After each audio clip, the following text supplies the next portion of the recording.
Liam and Tyler were three college friends stuck in a small, crumbling town in Colorado. Life there offered little hope, dead-end jobs, abandoned homes, and a sense of endless monotony. Each of them longed for something more. Emma, bold and resourceful, dreamed of traveling far away. Liam, quiet and cautious, followed Emma not just for her ideas, but because he secretly loved her. Tyler, always seeking excitement, cared little about the consequences as long as it felt thrilling. Their latest plan wasn't just another petty theft. It was their big break.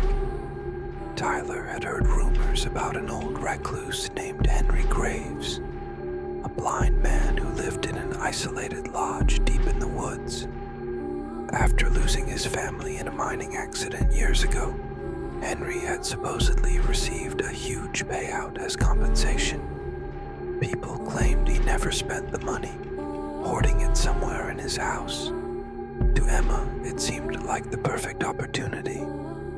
"He's blind and lives alone," she argued. "We'll be in and out before he even knows what's happening." Liam hesitated but eventually gave in, unable to refuse her. Tyler, as always, was eager for the thrill. For days they prepared. Emma studied maps of the property while Tyler gathered tools and scouted the area. They learned that Henry rarely left his lodge and lived with only a Doberman named Max. Liam, though uneasy, worked on disabling security systems, his technical skills crucial to the plan. On a moonless night, the trio set their plan into motion. They drove to the edge of the woods and approached the lodge on foot. The air was cold and silent, the towering pines casting long, eerie shadows. As they neared the house, they spotted Max through a window.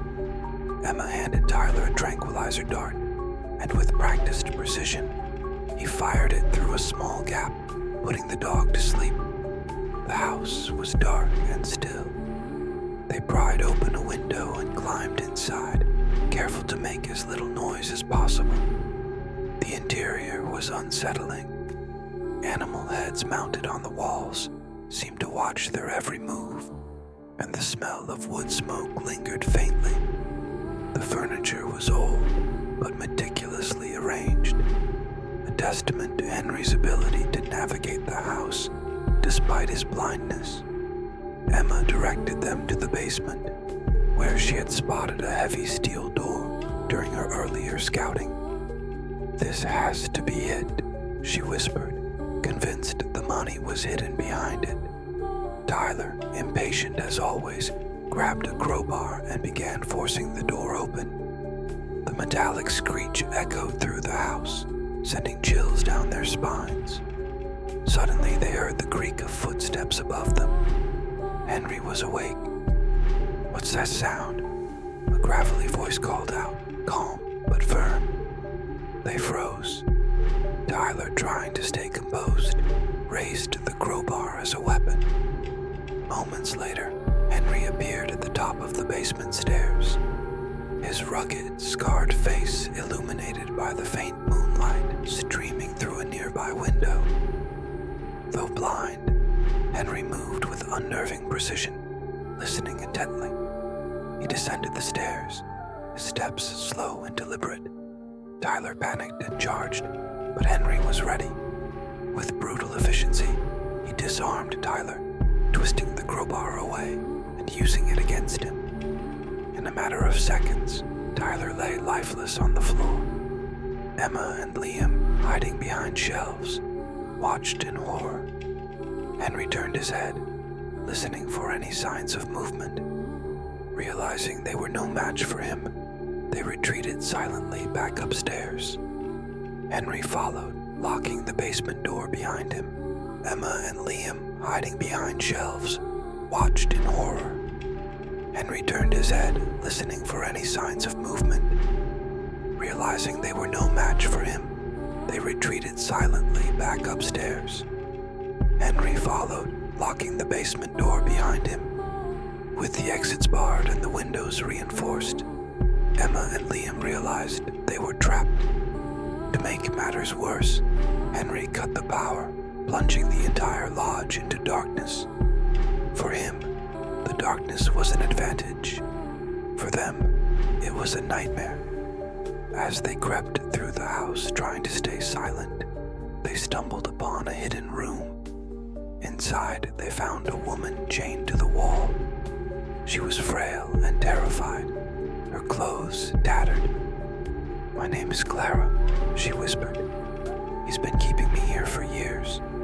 You have to help me." Emma and Liam were horrified. Henry wasn't just a recluse, he was a monster. Clara explained that after losing his family, Henry had abducted her in a twisted attempt to replace them. Determined to save Clara and escape, Emma and Liam devised a plan. Using what little they could find, a flashlight, a broken chair leg, and their wits, they set traps around the house, hoping to outsmart Henry. The night became a deadly game of cat and mouse. Henry's heightened senses made him a formidable predator.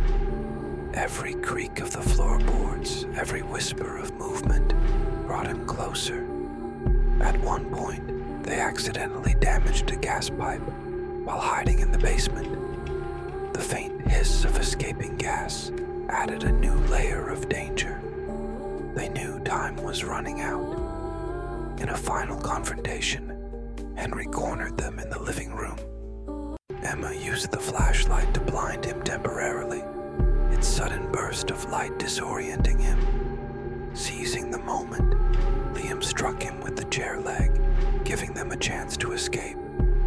They grabbed Clara and fled the house, the gas building up behind them.